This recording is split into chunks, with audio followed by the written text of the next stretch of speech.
John McMullen had to work some overtime during the Labor Day weekend because the Eagles kept having press conferences, and they moved a press conference. Doug was supposed to talk on Wednesday, Pete, but they moved him up to yesterday because they just had to get him out there and get some comments out on the street here. So let's bring in our 97.3 ESPN.com Eagles insider John McMullen here on the Sports Bash, John. And, let's first just get your initial reaction. I know Saturday you were on Sports Bash Saturday with Josh, and it was kind of like new knee-jerky there. Here we are a couple days later.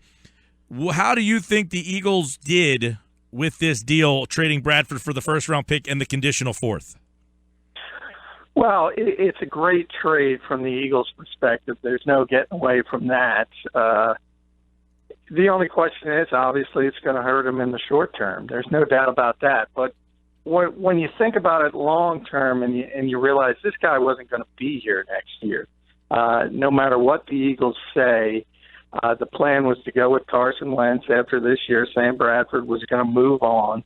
And they weren't going to be able to get a first-round pick if you played the entire season. So you have to strike when the iron is hot.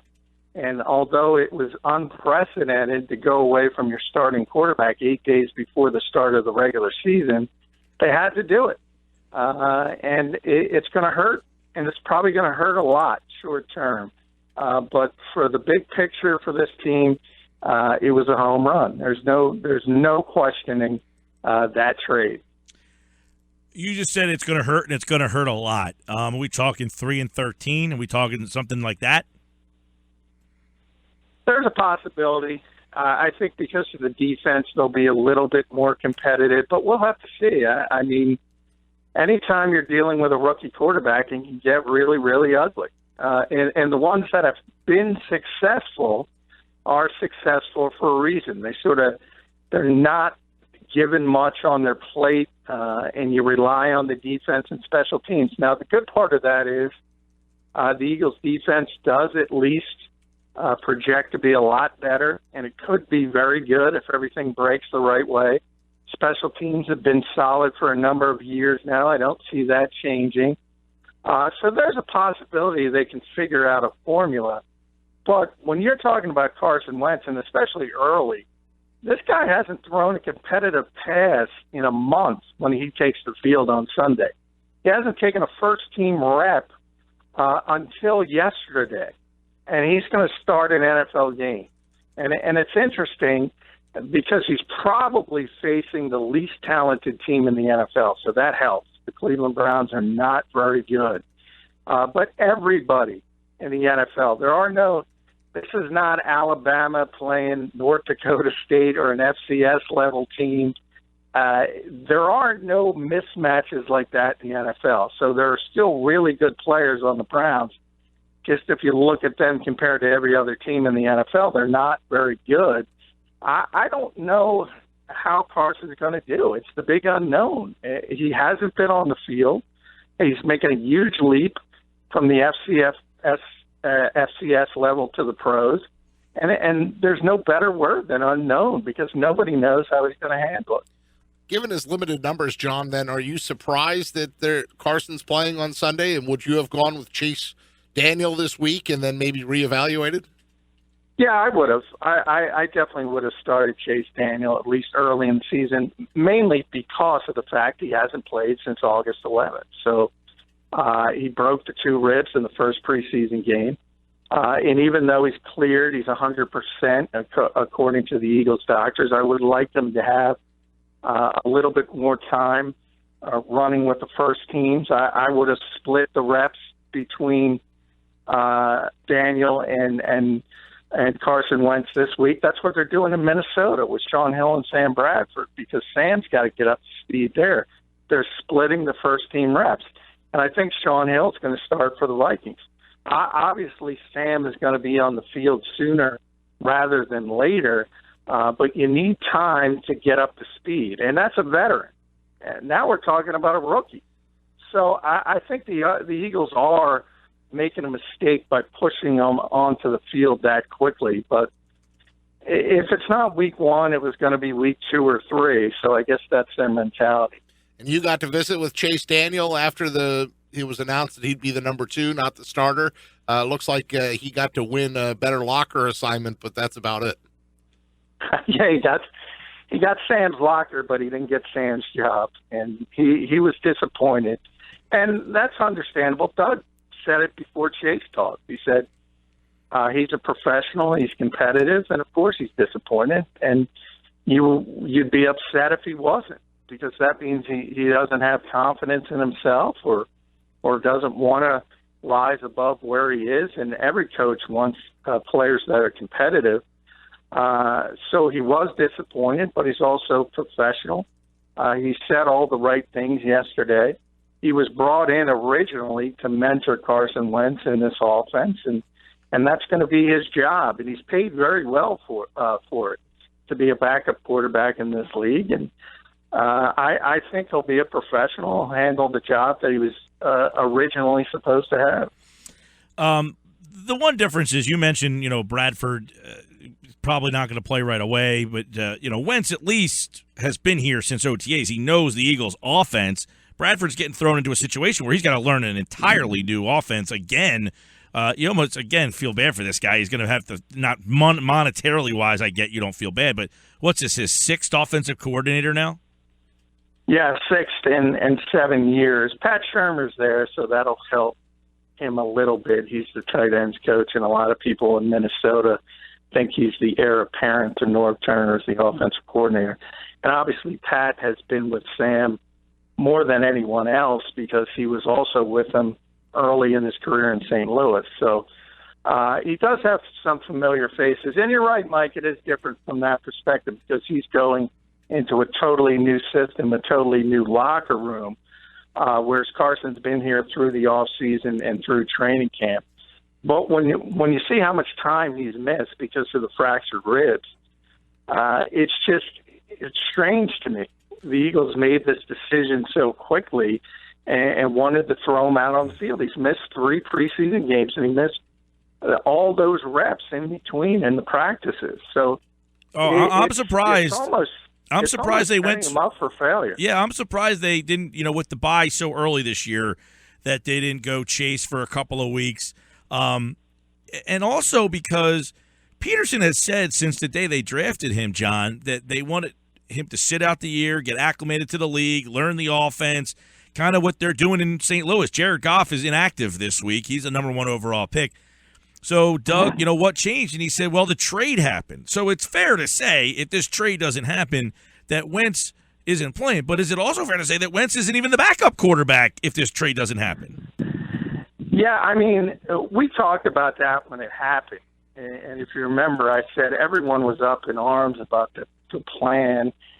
And I said the plan is only the plan today. Circumstances change, whether it's injury or something else. In this case, a desperate Vikings team came dangling with a first-round pick. And that's the change of the circumstance. And all of a sudden, things get fast-forwarded. And Doug admitted that the best-case scenario would be for him to sit and learn for a little bit. But Sam's not here anymore. So it's time to throw him in the deep end of the pool and see what he's got. I know it's we only saw him for a very little bit, but you mentioned Jared Goff. Jared Goff is inactive in Los Angeles because he's been awful in the preseason. Yeah. Hey, John, let me cut in real quick with this. Yesterday, Pederson said he saw in OTAs that this guy was ready.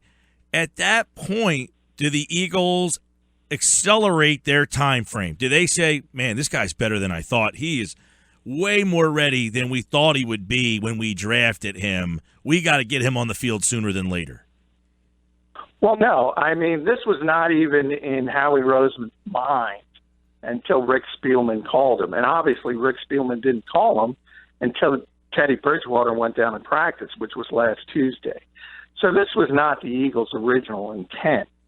No, but let's say Pederson, let's say Wentz is Goff right now. He just looks bad. He doesn't look ready. He's ill-prepared. Do they still pull the trigger and take the first-round pick if Wentz is nowhere near ready to play? I think they do, for the same reason I just said, because it's probably not going to be there later. And Sam's not going to be here next year. So for someone to bowl you over with that kind of offer, and remember, it also includes a fourth-round pick that can move up if the Vikings are successful. When you get that kind of offer, you have to take it. And that's exactly what happened. That's exactly what Howie did. And if Carson did look as bad as Jared Goff, I think Chase Daniel would be the starter now. The Eagles still would have made the trade, though. You can't give it up for a guy that's not going to be here in 12 months. And that's just the reality of the situation. And that's why they acted the way they did. Unfortunately for Doug Pederson, it handcuffs him. It really does. He's got to change everything, and he had 8 days to do it. And the clock is ticking. Now, the good part, as I mentioned, week 1 is the Cleveland Browns, and this might be the worst defense the Eagles will face all year. And maybe that played into why they wanted to get Carson Wentz on the field, because it's only going to get harder from here. So maybe if you can get him a little confidence against a defense that's not all that good, maybe that played into the decision as well. John, how much do you think Doug Pederson was on board with this or consulted on this? I know he spoke about it a little bit, but then he kind of gave a conflicting answer after that. Yeah, I mean, he was consulted. He's the one who made all the calls and informed Sam Bradford, told Carson he was going to be the starter, so he was obviously involved. But the decision is Howie Roseman. He's in charge of this roster, of this organization. And I'm sure Doug is conflicted because, I was considering, because of everything that has happened, namely Tony Romo going down in Dallas, I was starting to think the Eagles with Sam Bradford could compete in what is a very, very bad division. And now they're probably not going to be able to compete in this division. And if you're a head coach in the National Football League, you want to win games, and you want to win them now. But Howie's job is a little bit different, and his is to look more long-term. And the long-term future of this organization, whether Sam is here or not, is always been Carson Wentz. So to get that kind of asset collection back, it's a no-brainer as far as the GM is concerned.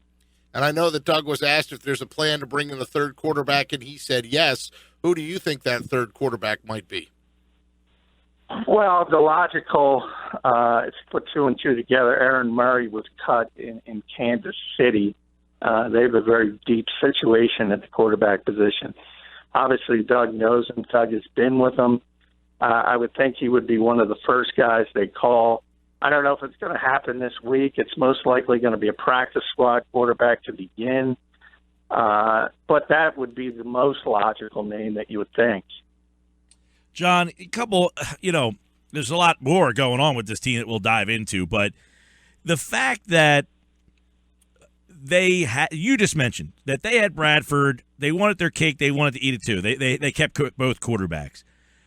If you're in that spot, do you have to take that pick, or do you say, you know what, we do have a shot to win a weak division, we play with Bradford and then try – anticipate that he has a good year and then move him in? Would you have gone that route, or was this move just too good to pass up?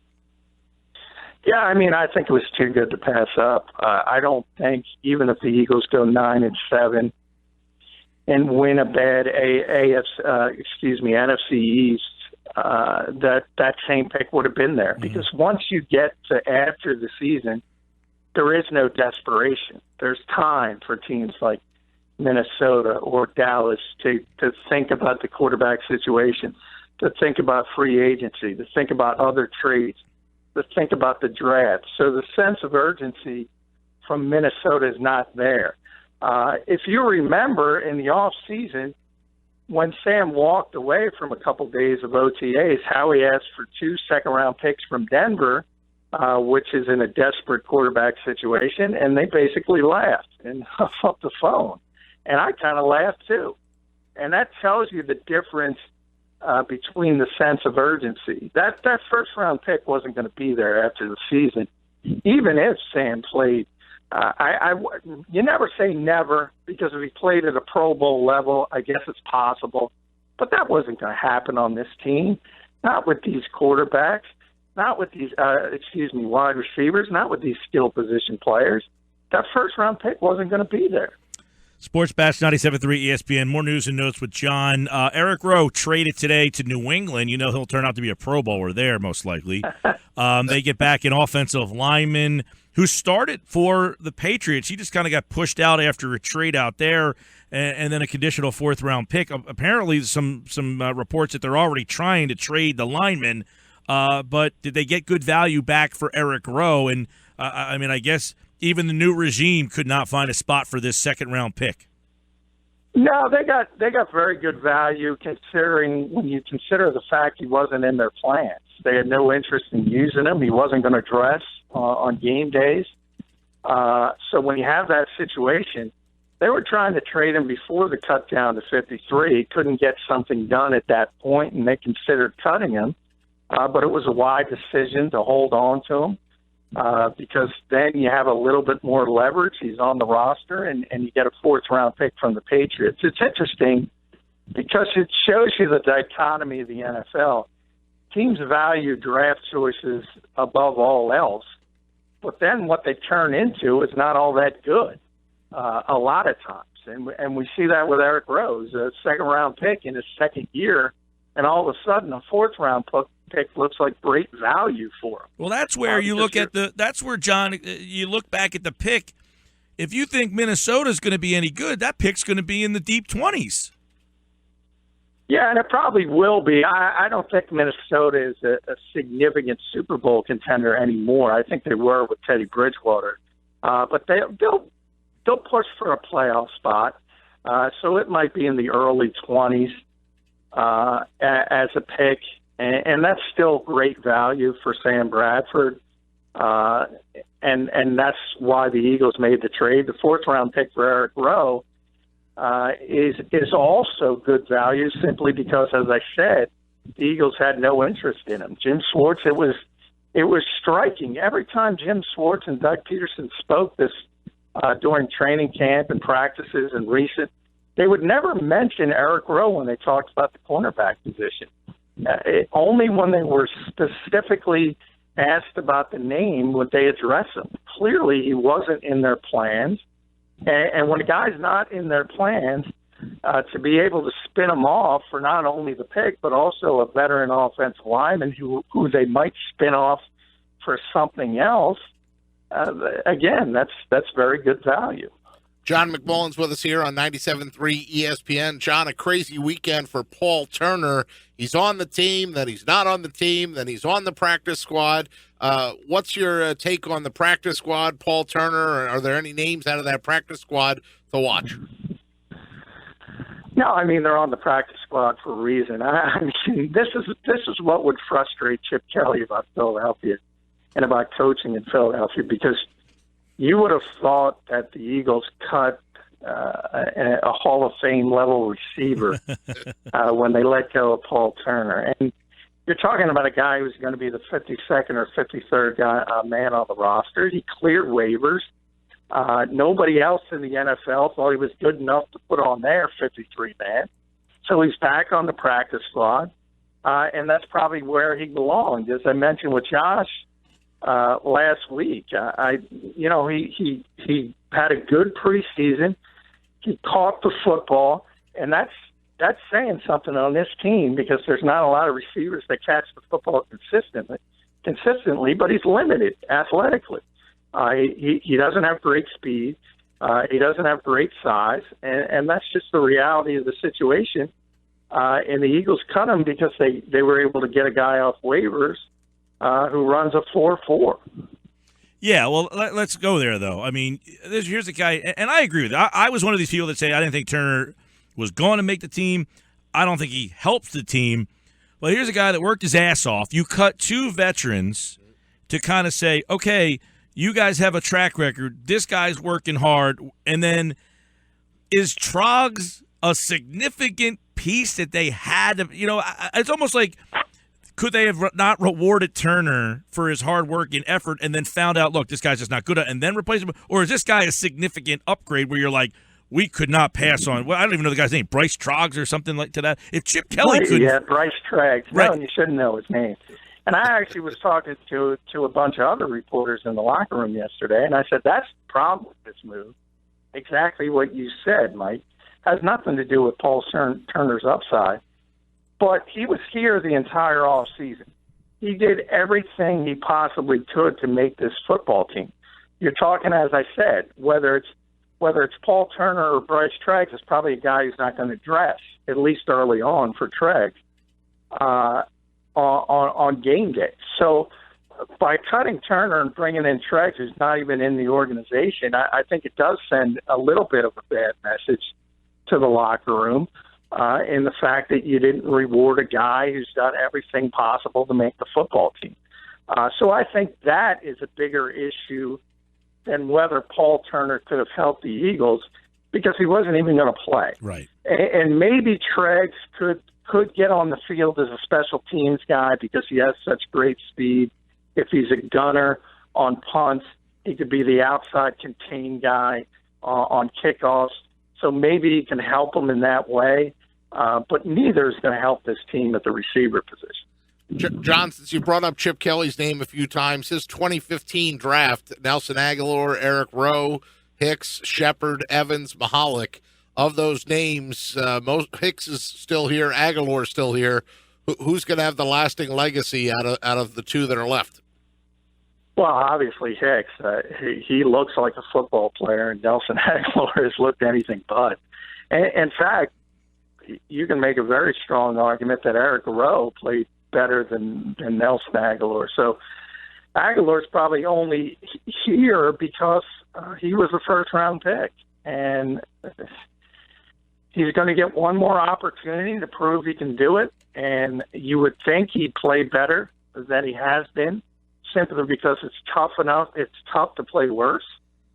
I think some point the Eagles are still hopeful that the light goes off, but I haven't seen any evidence of that, whereas Jordan Hicks was a very good player in his rookie season, was playing at a Pro Bowl level, really, before he tore his pec, and I think the hope is he's going to continue to ascend, whether that's at middle linebacker or weak side linebacker if Stephen Tulloch eventually takes over in the middle. Either way, Jordan Hicks is going to be on the field, and he's going to be this team's only 3-down linebacker. So he's a very important part of that defense. Yeah, you got only 4 linebackers on the original 53, all of them pretty much starters. I'm wondering if Tulloch is out on that field when that season starts, if he's the starting middle linebacker and who's on that weak side. I think that'll be something interesting to watch on that defensive side. Also, John, we've got the Lane Johnson saga, which it looks like, according to reports, he will play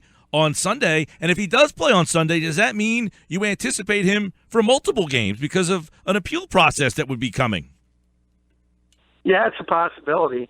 And Lane, both Lane and the Eagles think he will be playing on Sunday, and the timing seems to indicate it's going to be very, very difficult for the NFL to suspend him. Now, Lane originally said he was going to appeal it no matter what. He's kind of backed off that now. So I think he might be thinking about the timing aspect, and that it's better to be suspended early and be back later in the season. But I also think Sam Bradford played into that. And I also think before this trade, a lot of the players in the Eagles locker room thought they'd be in this thing later in the season. I'm not sure, despite the fact that everybody spoke like a good soldier, everybody said what they were supposed to. I think the reality is far different. And I think a lot of people kind of realize the Eagles are no longer going to be a playoff contender, even in a bad division. John McMullen has more on this wild Eagles week. Plenty of stuff from John from over the weekend at 97.3 ESPN.com. All his national coverage over at today's Pigskin. Follow him at J.F. McMullen. And starting next Tuesday, John will be in studio with Pete and I for all 4 hours, so we'll have a ton of NFL stuff every Tuesday here on the Sports Bash 97.3 ESPN. And who knows, Howie might do something by the time we get off the air tonight in preparation for this Sunday. Stay ready, John. Against Stay Cleveland. ready. Take care, John. I'm ready. I don't think Josh Klein is going to land until else. He's going to be off to somewhere else. Yeah, probably not. And by the way, we did our first edition of Who's In, Who's Out today. I'm looking forward to see when we come back on Tuesday next week who your 12 playoff teams will be as well. Oh, by the way, before I let you go, I know you've used to cover the Vikings and probably talk to people out there. Right. What's their reaction? Well, their reaction is similar to nationally, at least the people that cover the team. It strikes as desperation. Now, I think one of the underreported aspects of the trade from the Viking standpoint is you have to realize they're opening U.S. Bank Stadium, which is the billion-dollar facility. It's gorgeous. And the hope was that they'd be a significant Super Bowl contender with Teddy Bridgewater. All of a sudden, that injury happens. There's a lot less confidence in that team when you're opening the big building. And now by bringing in Sam Bradford, some of that hope is returned. I don't think it's realistic hope, but I think that's part of it. And I think the fact that they're opening that building, they wanted to make sure that they were relevant. All right, we'll get more reaction on that coming up here on the Sports Bash 97.3 ESPN. Thanks, John. Hey, thank you, guys.